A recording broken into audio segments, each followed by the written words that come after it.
خب بیننده های عزیز، سعدی شیرازی بعد از اینکه در مدرسه نظامی عراق یا بغداد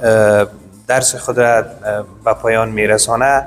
در پایان درس یا در پایان دوره تحصیلی شعری می سرایه و میگه که هزار جهد بکردم که سر عشق بپوشم، نبود بر سر آتش میسرم که نجوشم. به هوش بودم از اول که دل به کس نسپارم، شمایل تو بیدیدم نه صبر ماند و نه هوشم. حکایت ز دهانت به گوش جان من آمد، دیگر نصیحت مردم حکایت است به گوشم.